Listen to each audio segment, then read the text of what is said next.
Hi, I'm Donna Kelce, Taylor Swift's mother-in-law. Jason called me 11 days ago and asked me a question I had to lie about. He said, "Mom, is Taylor okay?" And I said, "She's fine." And he said, "Mom." And I said, "Jason, she's fine." That was a lie. Not because she is not fine. She is fine. She is better than fine. I want to say that at the top so nobody spends the next 40 minutes worried. She is healthy and she is happy, and there is nothing wrong in her marriage.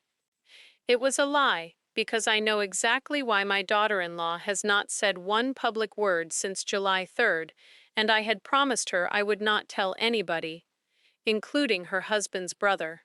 7 weeks, 49 days, one photograph, on August 12th, in London. A purple dress, a new haircut. She did not caption it. Somebody else took it. And nothing else. No statement, no interview, no comment about the wedding, about the marriage, about being a wife, about any of it. She has not spoken about her own wedding, the biggest event in American popular culture this year, one single time. The most famous woman on earth got married in front of 1,000 people at Madison Square Garden, and then went completely, deliberately silent. And she has stayed that way for 49 days. And the internet has decided this means about 11 different things. I have read most of them. Somebody sends them to me. I have read the one about the album, and the one about her team, and the one about a strategy, and the one about trouble in the marriage, and the one about her being pregnant, which is not true, and which I would like people to stop writing, because there is a woman on the other end of that speculation who has to read it. Every single one of them is wrong. Here is what I can tell you. It is not a break.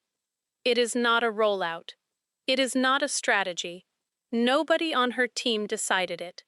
I know that because one of them told me, at the wedding, that they did not know either. Taylor decided it herself. She decided it on the morning of July 4th, 2026, at about 4:53 in the morning, in a hotel room in New York City, roughly 90 seconds after my son walked out of that room to catch a plane to training camp. 90 seconds. She made a decision in 90 seconds, and she has held it for 49 days, and it is costing her something that I do not think more than about 4 people on this earth understand. And there is a date. There is a specific day when she is going to speak again. She told me what it is. She told me in a kitchen in Cleveland, Ohio, in the middle of a completely ordinary afternoon, and then she asked me to write it on my calendar. She asked me to write it in pencil. I want you to hold on to that. Pencil. It is on my calendar right now. I am looking at the calendar as I say this. And that date is not September 14th, when she flies to Kansas City and walks into Arrowhead Stadium for the first time this season. It is not September 27th, when everybody has decided she has to choose between an awards show in Los Angeles and a football game in Miami. It is a different day entirely. It has nothing to do with her career. It has nothing to do with an album. It is not on any schedule that anybody outside this family has ever seen, and I am going to tell you what it is. But first I have to tell you about Jason. Because 11 days ago I lied to that man on the telephone, and then 8 days ago he called me back, and he had worked it out on his own, standing in a parking lot in St. Joseph, Missouri, eating an ice cream bar, watching his little brother run routes at what might be the last training camp of his life. He worked it out standing there, and when he called me he could not talk for about 40 seconds.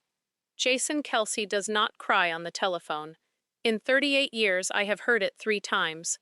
That was the third.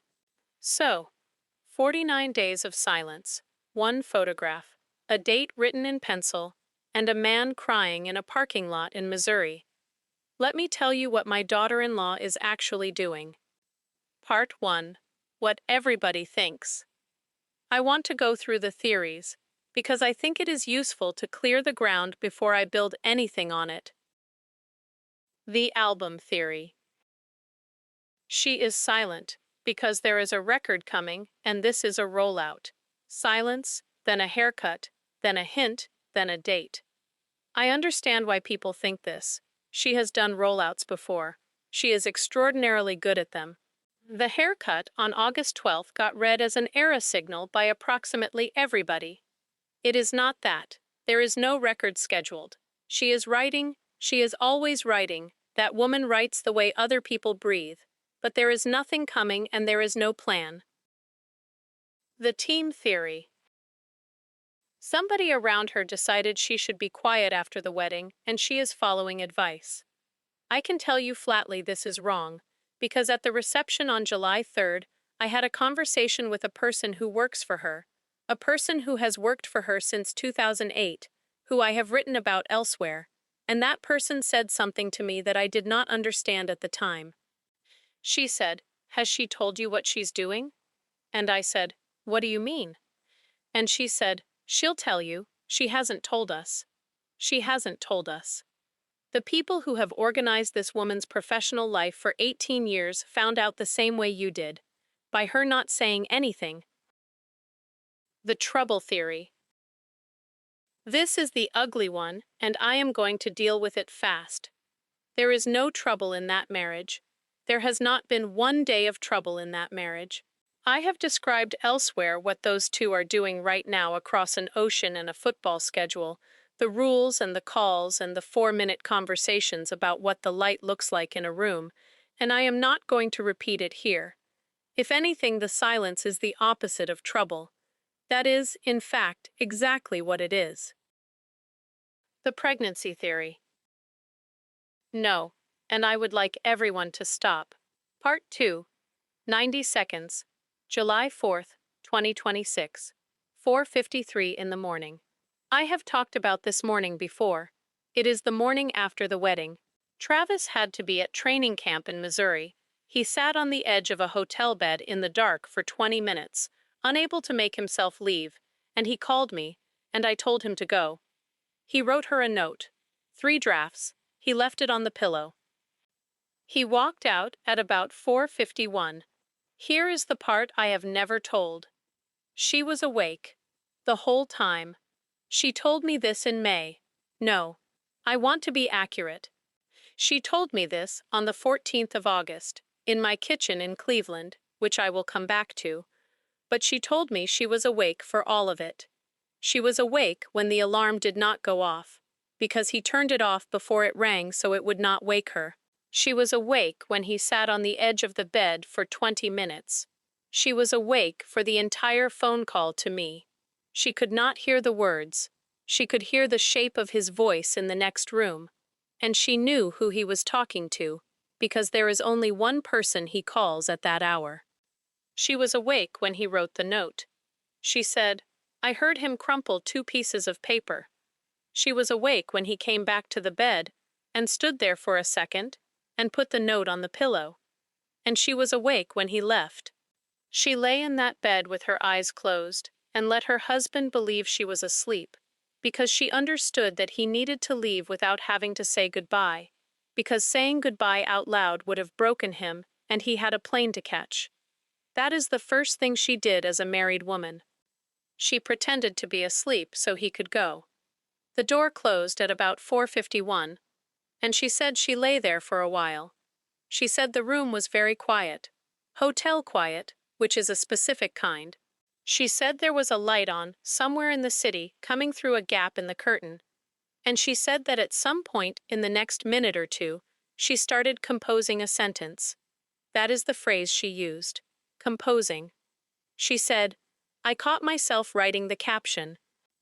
I said, "What caption?" And she said, "For the post, the wedding post, the one everybody was waiting for. I was lying in a bed in the dark, 40 minutes after my husband left, and my brain was already writing the sentence I was going to put under the pictures." She said, "I had about 4 versions of it going. I was picking between them." She said, "And then I sat up." She said she sat up in that bed at about 4:53 in the morning, and she was, for about 10 seconds, more upset with herself than she has been in years. I said, "Why?" And Taylor Swift said something to me that I wrote down that same night on the back of an envelope. The way I write down everything important, and which is in the drawer in my kitchen. She said, because I had been married for 11 hours and I was already turning it into material. Part 3. What she decided. Here is what she said next. I am going to give it to you as close to exactly as I can. She said, Donna, I have never had a single experience in my adult life that I did not eventually turn into something. She said, every relationship, every friendship, every fight, every good week, every terrible week, all of it. Some of it became songs, some of it became a statement. Some of it became a decision about what to wear somewhere. She said, I don't say that as a complaint. It's the job. It's an incredible job, and I chose it, and I'd choose it again. Then she said, but I sat up in that bed, and I thought, I am going to do this to my marriage. She said, not on purpose, not cynically, just automatically, the way I do everything. I am going to experience the first year of being married to that man through the part of my brain that decides how it's going to be presented. She said, and by the time I actually feel any of it, it'll already be a product. She said, I sat there in the dark and I thought, I don't want to know what my wedding was like by reading what I said about it. So she made a rule. One rule. Made alone, at 4:53 in the morning, 40 minutes into being a wife, in a hotel room in New York City, with a note on the pillow beside her. The rule was, I am not going to say anything about this until it is over. Not the marriage. She is not talking about the marriage being over. She meant the thing they are in right now. Part 3.5, August 14th. I want to describe that afternoon properly, because I have been quoting from it for 10 minutes, and I have not told you what it actually was. She called me on the 13th. Late morning. She said, Are you home tomorrow? I said, I'm 73 years old, and it's a Thursday. Yes, I'm home. She said, Can I come for a few hours? Now, I want you to understand what that involves. Taylor Swift, coming to my house in Cleveland for a few hours, is not a person deciding to visit her mother-in-law. It is an operation. There are cars, and there are people, and there is a route, and there is somebody who has looked at my street on a map. She has done it 4 times since the engagement. Every single time she calls first and asks, and every single time I say yes before she finishes the sentence. She got there at about 1 in the afternoon on the 14th. She had flown in from London that morning. She was going somewhere else that evening. I did not ask where. And she came to my house for 4 hours in the middle of it. She looked tired. I want to say that because it matters. Not unwell. Tired in the way a person is tired when they have been doing something difficult for a long time and are not complaining about it. She had a bag with her, and in the bag were 2 things. The first was a jar of something she had made. Preserves. Of a fruit I am not going to name because it would identify a place. She said, I made too much. The second was a book, a novel, a physical copy, used, with somebody's pencil notes in the margins. She put it on my table and said, I read this in July and I couldn't stop thinking about you. I said, Why me? And she said, Because the mother in it is very good, and I don't think the writer knew it. We spent the first hour of that afternoon talking about a novel. Not about her marriage, not about the wedding, not about football, about a book, at my kitchen table, with the coffee going, like 2 women. That is the part I keep coming back to. She flew from London to Cleveland with a used paperback in her bag because she wanted to talk to me about a mother in a book. We got to the other thing at about 2:30. It started because I asked her a completely ordinary question. I said, Are you going to do anything about the wedding stuff? I meant it practically. There were pieces going around. Somebody had described the toast wrong. I thought she might want to put something out. And she went quiet. And she turned her coffee cup around on the table twice, which I have learned is what she does. And she said, No. And I said, At all? And she said, Not for a while. And I said, How long is a while? That is when it started. That is the question that opened the whole thing. A 73-year-old woman asking how long is a while at a kitchen table on a Thursday in August. And she looked at me for about 3 seconds. And she said, "Can I tell you something I haven't told anybody?" Part 4. What she meant. And this is where it becomes about my son, and about a football season, and about a decision no one in this family has made yet. Because when I asked her, "Until what is over," she did not answer right away. We were in my kitchen, August 14th. She had flown into Cleveland for the afternoon on her way somewhere else, which she does now, which I still cannot entirely believe. She had a cup of coffee in front of her, and she was turning it around on the table. And she said, "Until he's done." I said, "Done with what?" And she said, "Playing." I want to lay out what that means, plainly, for anybody who does not follow football. My son is 36 years old. He has played 14 seasons. He completed his 14th training camp on August 20th, 2 days ago. He has not said this is his last one. I want to be extremely clear. He has not said it, he has not decided it, and if he hears anybody claim that he has, he will be irritated with me for a week. But he is 36. He has a left knee that has not been entirely right since September of 2023. He has said publicly that he is taking it one day at a time. Every person who loves that man is quietly aware that this could be the last one. His father is aware. I have talked about that. Ed told me in July that he has been hoping Travis would stop for 2 years and that he will never say it out loud, because a man should get to decide when he is done. I am aware. I have been aware since about the middle of last season. And his wife is aware. She is more aware than any of us, because she is the one who watches him get out of bed. She said, "This could be his last year." She said, "Nobody knows. He doesn't know. But it could be." And then she said the thing that is the entire reason I am telling this story.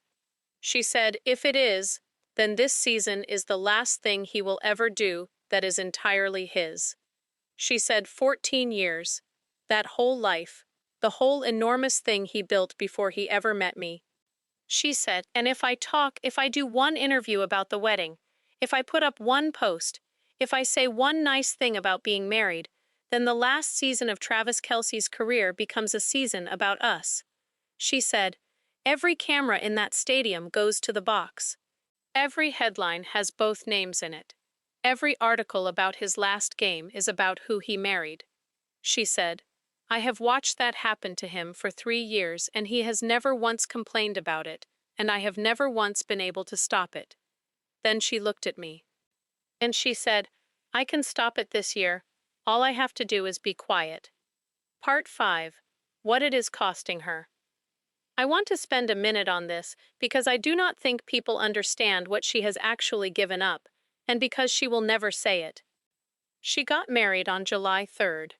That is, by any measure, one of the largest personal events in the world this year. There are photographs of it that people would pay enormous money for. There is an entire industry that exists to cover exactly that. She has said nothing, which means every single piece of coverage about her own wedding has been written by somebody who was not there. Every account, every detail, every version of what happened in that room, including the thing about my son's toast, which got half reported 3 weeks ago, and which I finally had to talk about myself. All of it has been assembled by people working from second-hand descriptions. She has read all of it. She reads everything. She always has. And she has not corrected one word. I asked her about that. I said, "Doesn't it drive you insane?" And she said yes. She said it fast and flat. Yes. She said there is one thing in particular that somebody got wrong that I would give a great deal to fix. And she did not tell me what it was, and I did not ask. She said, "But the second I open my mouth to fix one thing, I'm in it. And then I'm in it for the whole season. There is a second cost, and it is bigger." She is a person who processes her life by writing about it and then putting the writing out into the world. That is not a career for her. That is the mechanism by which she metabolizes being alive. She has said so, in one form or another, for 20 years. She got married, and she cannot write about it. I mean, she can write it. She is writing constantly. She told me she has more material from these 7 weeks than from any comparable period in a decade, but she cannot put any of it anywhere. She said, "I've got a whole thing about the morning after, and I can't do anything with it." I said, "Keep it." And she said, "Donna, I've never kept anything." Part 5.5, 1989. I have to tell you something about myself now, because when she said the thing about giving him the season, I did not react the way she expected. I did not say that's a lot. I did not say, "Are you sure?" I said, "I know." And she said, "You know?" And I said, 1989. In 1989, my husband stopped coaching. I am not going to give you the whole story, because it is Ed's, and he has never talked about it publicly, and he is not going to start now, because his wife decided to make videos on the internet at 73. But there was a period at the end of the 1980s where the thing Ed had been doing came to an end, not on his terms, in a way that was nobody's fault and that he did not see coming. He was in his late 30s. He had 2 small boys. Jason was 2 years old. Travis was born that October. And Ed had to figure out what a man does after the thing he thought he was going to do turns out not to be it. I had a job. I want to say that clearly because I know how this is going to sound, and I want it accurate. I worked. I worked my whole life. I was a working woman in a working household in Euclid, Ohio, and there was never a year in my marriage where I was not working. But in 1989, I was offered something. A move. A better position at a company I liked, in a city that was not Cleveland, that would have meant more money and more responsibility and a different life. It was a real offer. It was on the table for 11 days. I did not tell Ed about it. I want to sit on that for a second, because Taylor did too when I told her. I did not tell him. Not to protect him from disappointment. I did not turn it down for him in the way that sounds.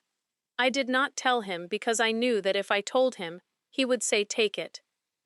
He would have said take it in about 4 seconds, and he would have meant it completely, and he would have moved his family to another state during the worst professional year of his life, and he would never once have complained about it.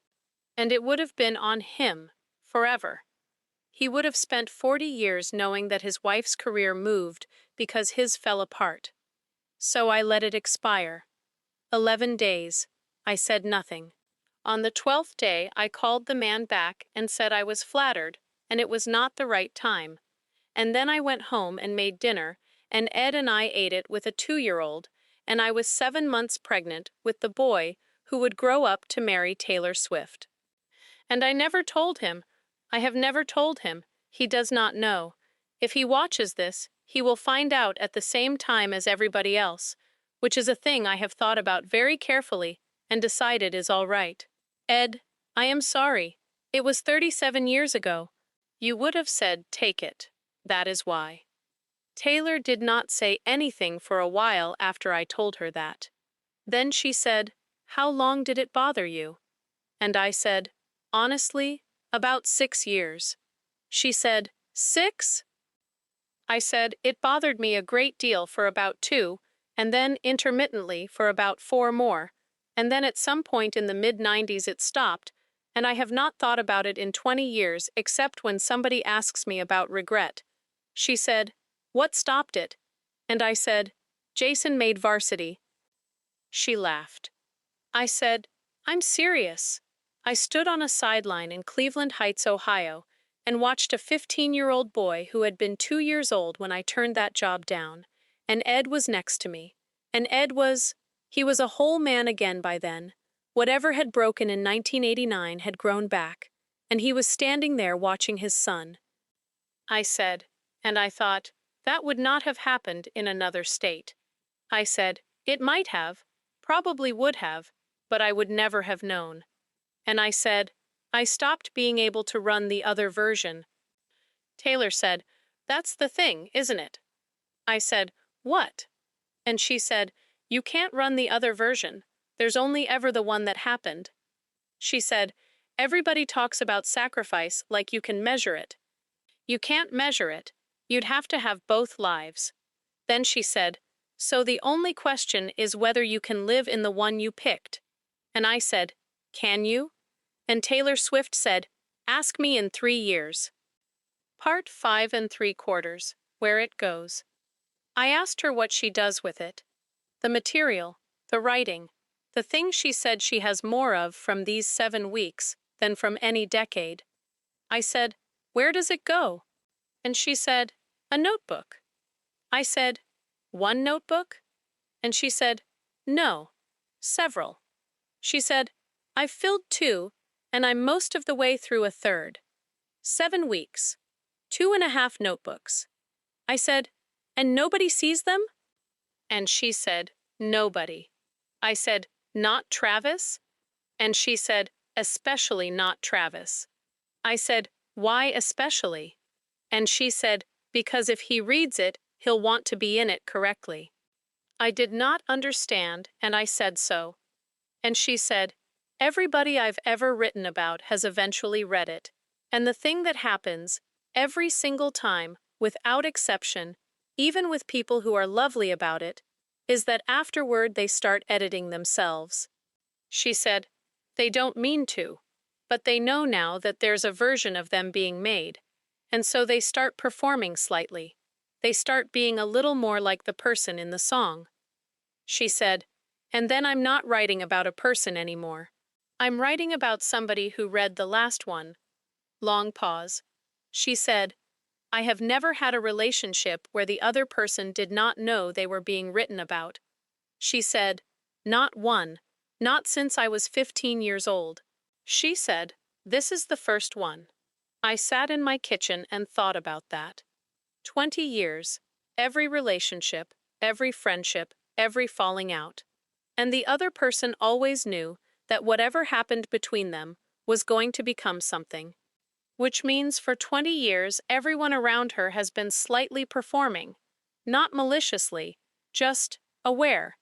She married a man who does not know he is being written about, and she has decided he is not going to find out, and that is why the notebooks stay closed. I said, "What happens to them?" And she said, "I don't know." She said, "Maybe nothing. Maybe they're just for me." Then she said something that I did not expect at all. She said, "My mother has a box." I said, "Andrea?" And she said, "Yes. She's got a box of things from when I was small. Not photographs. Everybody has photographs. Things she wrote down." She said, "She never showed me any of it until I was about 30. She said, "And when she finally did, it was the strangest experience of my life, because it was me, described accurately, by somebody who loved me, at an age when I had no idea anybody was paying that kind of attention." She said, "I'd always assumed nobody was watching that closely." She said, "She was, the whole time. She just never told me."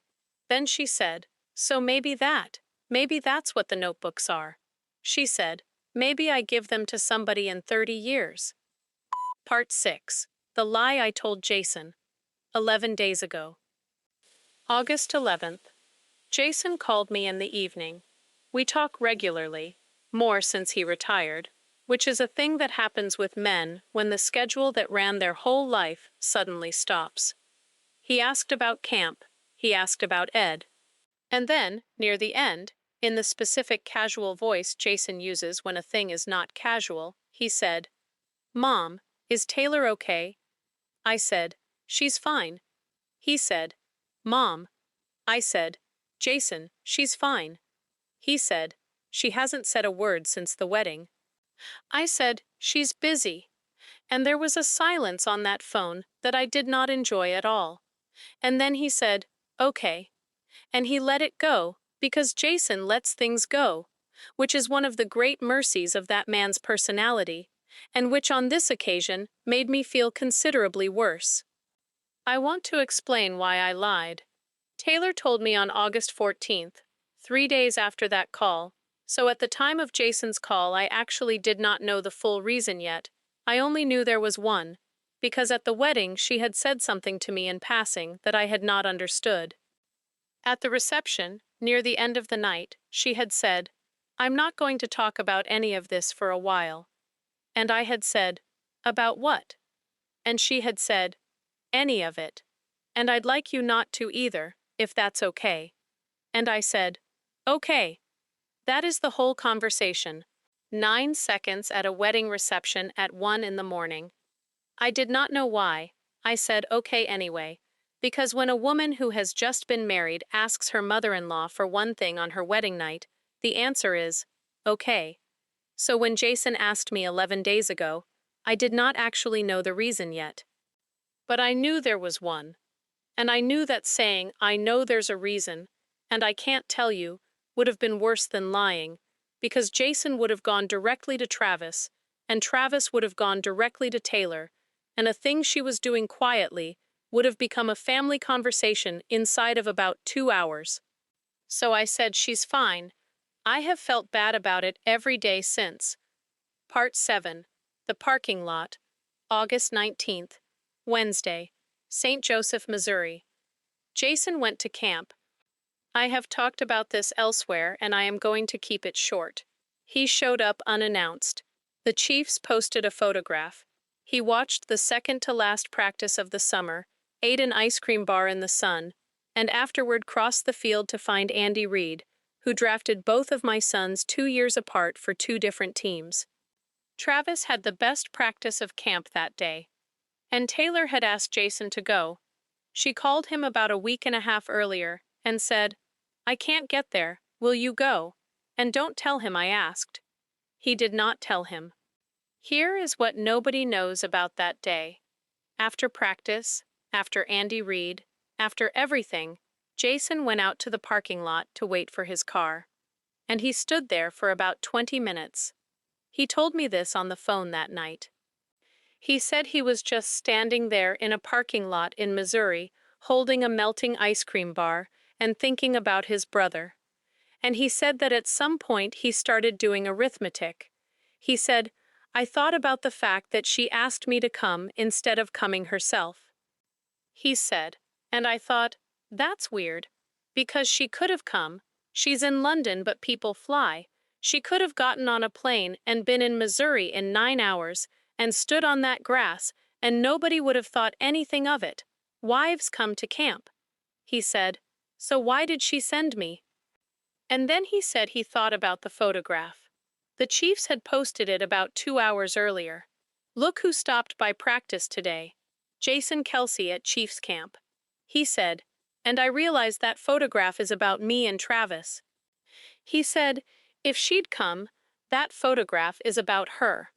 He said, it would have been the first picture of Taylor Swift at a football facility since the wedding, and it would have gone around the entire world, and every single story about that practice would have started with her name. He said, and instead the story is, Jason Kelce ate an ice cream bar. He said he stood in that parking lot and worked backwards from there. He said, she hasn't said anything since the wedding. He said, and I thought, she's not hiding, she's not resting, she's not doing a rollout. He said, she's staying off the field. And then he said the thing that got him. He said, Mom, I did the same thing. I said, what? And he said, in 2023, in Philadelphia, when I could feel it was going to be my last year and I hadn't said it to anybody yet. He said, Kylie went quiet that whole season. She stopped doing things. She turned stuff down. She did that season so far in the background you'd have thought she wasn't there. He said, and I never asked her why. Not once. I was too busy. He said, and I figured it out about 2 years later. He said, she was giving me the year. Jason Kelce stood in a parking lot in St. Joseph, Missouri, on the afternoon of August 19, 2026, holding a melting ice cream bar, and understood that his brother's wife was doing for his brother the exact thing his own wife had done for him in 2023, and that both of them had done it without being asked, and without being thanked, and without ever once mentioning it. That is when he called me. He got about 4 words in, and then he could not talk for about 40 seconds. When he could talk, he said, "I lied to you too." I said, "What?" He said, "When you said she was fine, I knew you were lying." He said, "I let you get away with it because I could hear that you'd promised somebody something." He said, "I've been in this family my whole life. I know what your voice does." Part 8. The Photograph. I want to talk about August 12th because it is the one exception in 49 days and I think it has been misread. She was in London. She went out for an evening. There was a wedding. 2 recording engineers she has worked with for years. She wore a purple dress. She had cut her hair that Tuesday on about 4 hours' notice, which she has not done in 15 years. She was photographed, and the entire internet read it as New Era. Here is what it actually was. She had asked those 2 people, twice, whether they wanted her there. She told me, she said, "I will absolutely not come if any part of you would rather I didn't, and I will not be offended, and please be honest." They said come. So she came, and she stood at the back, and she did not take one photograph, and she left before the last hour. The picture that went around the world was taken by somebody outside on the street. She did not post it. She has never mentioned it. She did not say one word about it, before, during, or after. The most analyzed image of Taylor Swift's married life so far is a photograph she did not take, did not release, and has never referred to. That is what 49 days of silence looks like from the inside. The world got a picture and decided it was a message. It was a woman going to her friend's wedding. Part 9. What Travis Knows. I asked her, in my kitchen on the 14th, "Does he know?" And she said, "Some of it." I said, "What does that mean?" She said, "He knows I'm not doing press. He knows I asked his mother not to talk about the wedding." She said, "He does not know it's about his season." I said, "Why not?" And Taylor Swift said, "Because if he knows, it becomes a gift." She said, "And then he has to feel something about it. And then he has to thank me for it. And then every time this season goes badly, he's got one more thing sitting on him, which is that his wife gave up her whole year and he had a bad November." She said, "I'm not putting that on a man who's already carrying 14 seasons and a knee." Then she said, "He'll figure it out eventually, probably years from now." She said, "That's fine. Years from now is the right time to find out." I said, "Taylor, this is the second time." She said, "What?" And I said, "This is the second time. You've done something for somebody in this family, and told the person who helped you not to say it was you." She looked at me, and I said, "Jason, Camp, don't tell him I asked." And she said, "Oh." And I said, "You have a pattern." And Taylor Swift laughed and said, "I have a lot of patterns, Donna." Part 9.5. What Andrea Said. I called Andrea Swift on the 20th. I want to be honest about why. I called her because I had been carrying this for 6 days, and I needed to know whether Taylor's mother knew, and if she did not, whether I should tell her. That is a difficult phone call to make. There is no good opening line for "Do you know what your daughter is doing?" So I did not use one. I called, and we talked about ordinary things for about 20 minutes, and then I said, "Has Taylor told you why she's not talking?" And Andrea Swift said, "Yes." And I said, with more relief than I expected, "Oh, thank God." And Andrea laughed and said, "Were you about to have to tell me?" And I said, "I was working up to it." She said, "She told me in July, 2 weeks after the wedding." I said, "What did you say?" And there was a pause. And Andrea said, "I said no." I said, "You said no?" And she said, "I said absolutely not." I said, "You have spent 20 years building the thing that lets you be a person who has a wedding like that, and you are not going to disappear for a football season." She said, "I was quite firm about it."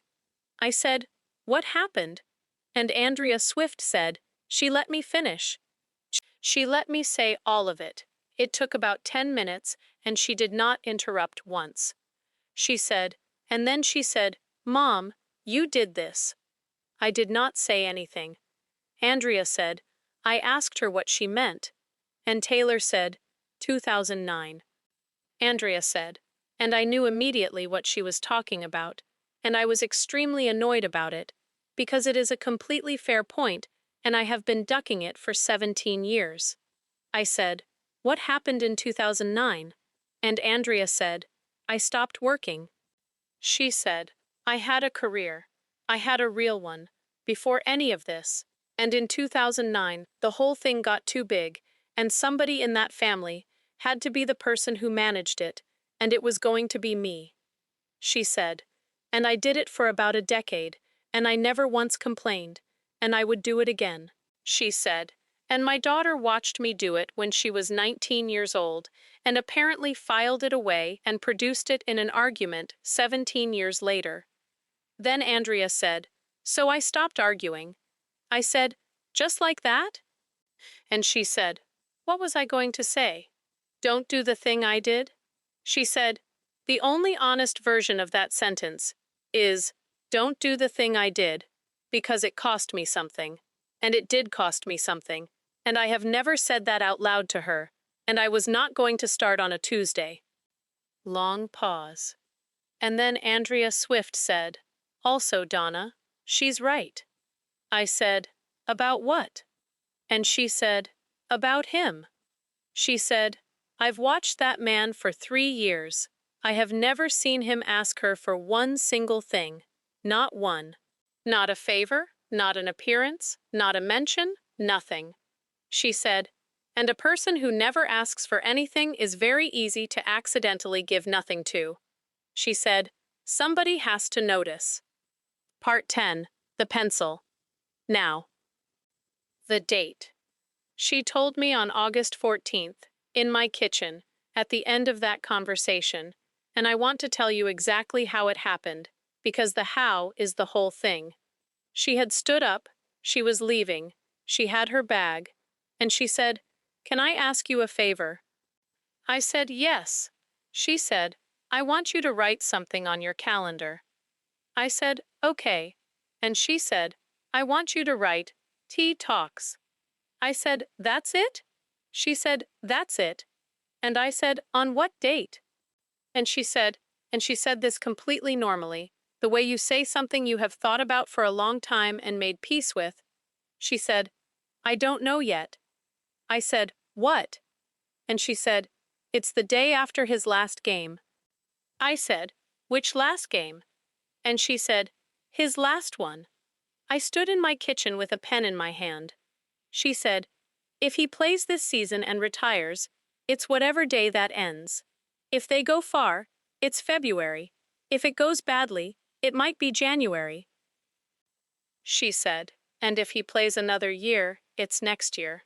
She said, and if he plays 3 more, it's 3 years from now, and I'll be 39, and I will have gone 3 years without saying anything about my own marriage, and that is completely fine with me. She said, so write it in pencil. She said, put it at the end of the calendar. Put it wherever. Just write it somewhere so that when it happens, somebody besides me knows it was on purpose. And I said, why do you need somebody to know? And Taylor Swift stood in my kitchen in Cleveland, Ohio, with her bag over her shoulder and said, she said, because I've never in my life done a single thing that nobody watched. She said, and it turns out I can't quite do it completely alone. I need exactly one person to know it's happening. She said, so it's you. I wrote it. It is on the December page of my kitchen calendar, at the bottom, under the last week, in pencil, in my handwriting. It says, Tea Talks. There is no date next to it. I look at it every day. Part 10 and a half. What Travis said yesterday. He called me yesterday. Camp is over. They played Tampa on Saturday. He is back in Kansas City in his own house, with his own knee up on his own pillow, and the season starts in 23 days. We talked about ordinary things for a while. And then he said, "Hey, can I ask you something?" I said, "Go." And he said, "Is Taylor doing something?" I want you to understand what went through me when he said that. Because I had promised her, and I had already lied to Jason about it once, and felt terrible for 11 days. And now it was my son. I said, "What do you mean, doing something?" And he said, "She's been, I don't know, different." He said, "Not bad different. She's been great.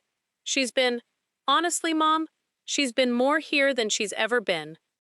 He said, "But she's not doing anything. She turned down 2 things last week that she would normally do. And when I asked her about it, she said she wasn't in the mood. And Taylor is never not in the mood. That woman works when she's sick." He said, "And she hasn't posted anything since July, not one thing, about the wedding, about anything." He said, "And I keep thinking, is she okay? And then I look at her, and she's obviously okay. She's the happiest I've ever seen her." He said, "So what is it?" I did not lie to him. I want that on the record, because I lied to Jason, and I have not forgiven myself for it. I said, "Travis, I'm going to tell you something, and then I'm going to ask you not to push." He said, "Okay." And I said, "She's doing something for you, and she does not want you to know what it is, and if you go and ask her about it, you will take it away from her." Silence on that phone. Long silence. 8, 9 seconds. And then my son said, "Is it about the season?" I did not say anything, which is an answer, and he knew it. And he said, "Okay." And then he said, "Mom, I don't want her to." And I said, "Travis." And he said, "Yeah." And I said, "I know exactly what you're about to say, and I want you to think about it for a second before you say it." He thought about it. And then he said, slowly, "If I stop her, it becomes about me anyway." I said, "Yes." He said, "If I go to her and say, 'Don't do this,' then we have a whole conversation about it, and then she's thinking about it all season, and then it's a thing between us." I said, "Yes." He said, "And if I let her do it, then she gets to do it." I said, "Yes." Long pause. And Travis Kelce said, "That's a really annoying trap." And I said, "Welcome to marriage." And he laughed, really laughed, that enormous one, and said, "Mom, we've been married for 7 weeks." And I said, "I know. It doesn't get less annoying." Then he was quiet for a bit, and he said, "Can I do something?" I said, "What?" And he said, "Can I just not mention it? Ever? Like, can I know and never say?" And I said, "You can. That's allowed." And he said, "Is that lying?" And I said, "No. That's the other thing." He said, "What's the other thing?" And I said, "That's letting somebody give you something." He said, "I'm not good at that." And I said, "I know. You've never been good at it. You were the child who couldn't accept a birthday present without immediately trying to do something for the person." He said, "That's true." I said, "It drove me insane." He said, "I know." And then he said, "Okay, I won't say anything." And then he said, "But Mom, when it's over, whenever that is, I'm going to say something." And I said, "Good." And he said, "I'm going to say a lot." Part 11. What I think about it.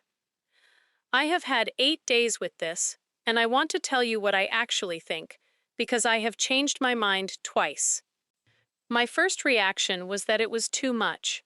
I want to be honest about that. I stood in my kitchen after she left and I thought, that is an enormous thing to give somebody who does not know you are giving it. 3 years, potentially. Of not speaking about her own life. Of letting other people describe her wedding. Of watching a version of her marriage get assembled by strangers and saying nothing. For a football season. I thought, that is not proportionate. Then I talked to Kylie. I called her the day after Jason's parking lot phone call. I said, Jason told me about 2023, and there was a long pause. And Kylie said, he figured it out? I said, in a parking lot in Missouri. And Kelce said, it took him 3 years. She was laughing when she said it, but then she stopped laughing. She said, Donna, can I tell you something about that year? I said, yes. She said, it was the best year of my marriage. She said, everybody thinks I gave something up in 2023. Even Jason thinks that now. Apparently, if he's crying in parking lots about it. She said, I didn't give anything up.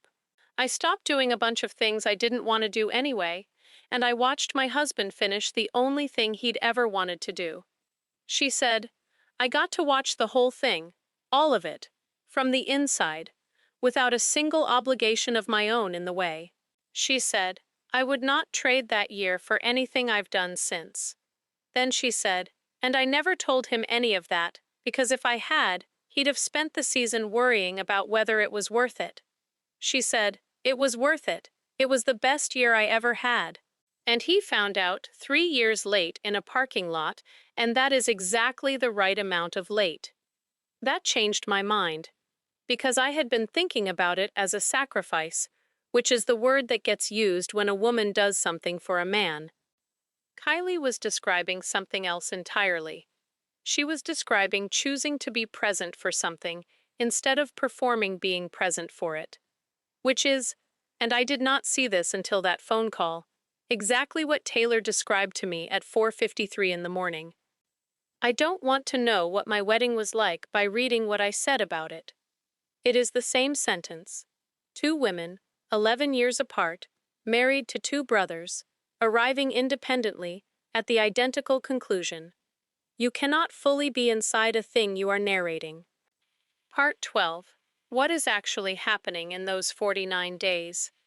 I want to end by telling you what the silence has actually contained, because I have been describing an absence, and it is not an absence. 49 days.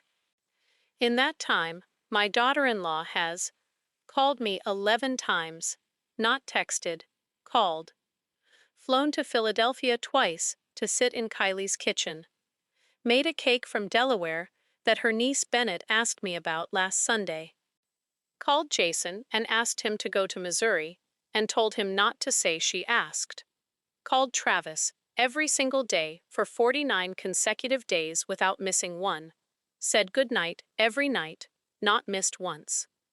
Sat outside on a phone call at 1 in the morning Central Time, listening to crickets in a parking lot outside a dormitory, while her husband asked her what the light was like in her room, written more material than in any comparable stretch in 10 years, and put none of it anywhere. And said nothing, not one public word. That is not a woman who has gone quiet. That is a woman who has moved everything indoors. Everything she used to do out where we could see it, she is now doing in kitchens, and on telephones, and in parking lots, and in the dark at 4 in the morning across an ocean. The volume did not go down. It went inside. Part 13. Why I am telling you. I have to answer the obvious question, because it has been sitting there for 40 minutes, and I would be a coward not to. She asked me not to talk about it. And here I am, talking about it. I called her on Tuesday. I said, I want to tell this. And she said, tell what? And I said, the silence, the reason, the pencil. And there was a very long pause on that phone. And she said, why? And I told her the truth, which is this. I said, because you are doing something enormous and completely invisible, and there are about 4 million women who need to see somebody do that on purpose and be all right. I said, half the people who listen to me are over 60. They have all done a version of this. Every single one of them has had a year, or 5, where they went quiet so somebody else could be loud, and almost none of them chose it consciously, and almost none of them were ever thanked. I said, you chose it, on purpose. At 4:53 in the morning, with your eyes open, I said, I want them to see somebody choose it. She did not say anything for a while. Then she said, "It isn't noble, Donna." I said, "I didn't say it was." And she said, "I want to be really clear about that if you're going to do this. It's not a sacrifice. I'm not suffering. I am having the best 7 weeks of my adult life." She said, "I've been to Philadelphia twice. I've made a cake. I've read 4 books. I talk to my husband every night about nothing." She said, "I'm not giving something up. I traded a thing I do constantly for a thing I have never done once." Then she said, "If you tell it that way." And I said, "I will." And she said, "Okay." Then she said one more thing. She said, "Don't say the date." And I said, "You haven't told me the date. Nobody knows the date. That's the whole point of the pencil." And she said, "Right." And then she laughed and said, "God, that's convenient." Part 14. For the women listening.